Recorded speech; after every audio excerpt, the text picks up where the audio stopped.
Hey, my name is Trey. Andrew. Amy. Sidney.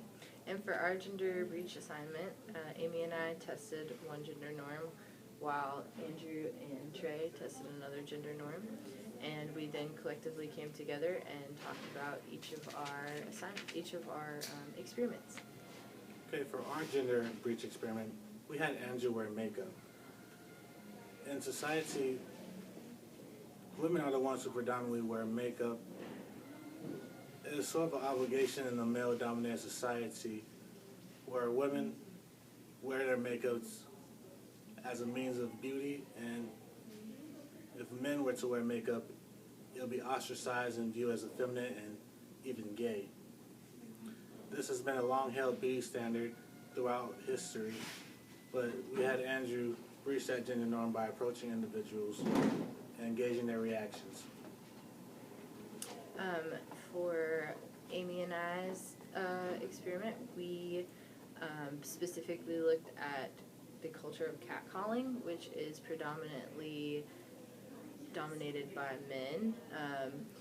And men are not necessarily all men, but it's more expected of men to be catcalling because it's seen as a typical expression of masculinity through the objectification of women.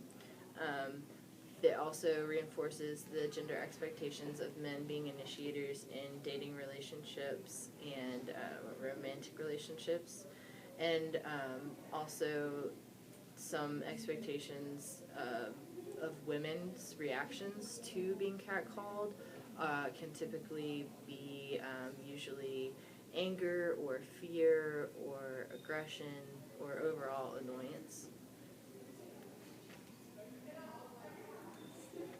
Well, for our experiment, Trey and I went to the food court in the EUC, and we approached different individuals with me wearing the makeup, and to gauge their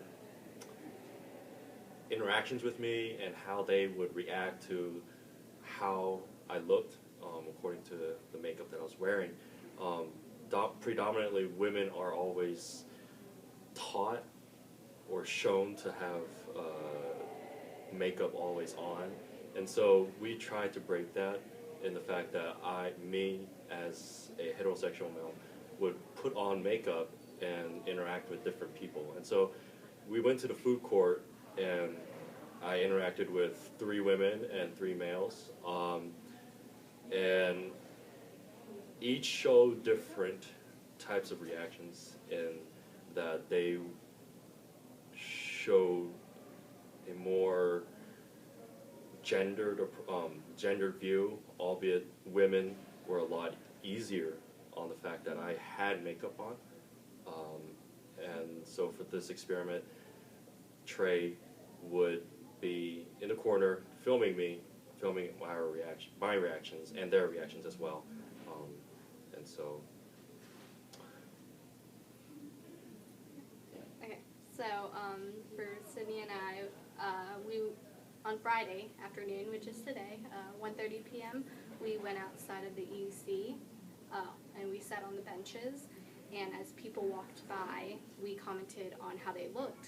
Phrases like, "You look good today," "Damn, you look good," "You got a nice butt," and "Why don't you smile more?" which are usual comments that like guys will say whenever they catcall women.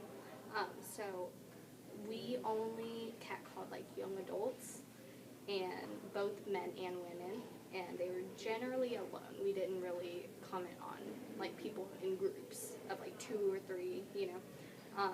And for some people, I would try to catch up with them.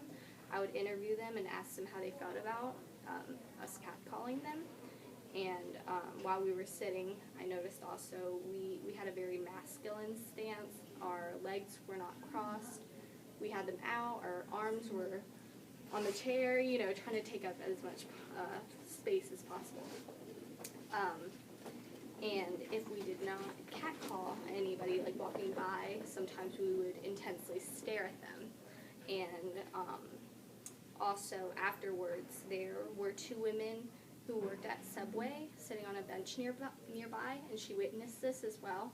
So we interviewed them as well to get some of their input. Also with me and Andrew's gender breach experiment with makeup, I instigated him into engaging into conversations with different individuals, 3 women, 3 males, 5 undergraduates, and 1 teaching assistant graduate student.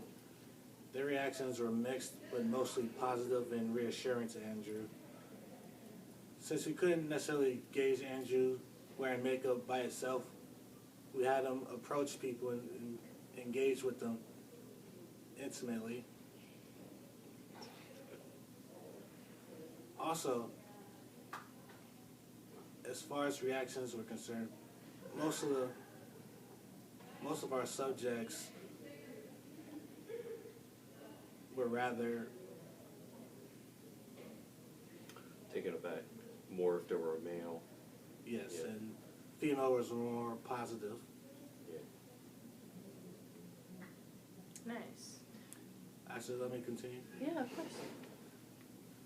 One example, we had the male teaching assistant was sitting alone eating while Andrew approached him. He was actually taken aback. He was actually quite surprised. When I spoke to him, he actually thought that Andrew was trying to approach him more so sexually or trying to flirt with him as opposed to being platonic. He thought it wasn't necessarily the makeup, it was the fact that he'd approached him out of the code, as he would say, as opposed to speaking with them as if it was someone that Andrew knew. Another example, when we were in the food court, a woman approached us and I initiated the response of Andrew approaching her. She was actually very pleasant, at least her response was, and she told me that I didn't notice his makeup at first, but when I acknowledged it, I felt it wasn't an issue. The same with everyone else. But one thing that I guess took us back was our last subject. He was a male sitting in a corner by himself.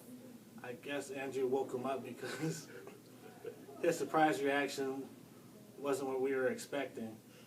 But positive outlook was no one had any negative reactions. No one tried to humiliate Andrew. Nobody felt that Andrew was being a deviant individual. No one slung a slur word at him. And I think Andrew felt more comfortable wearing makeup as the project went along with the further engagements with different individuals, both male and female.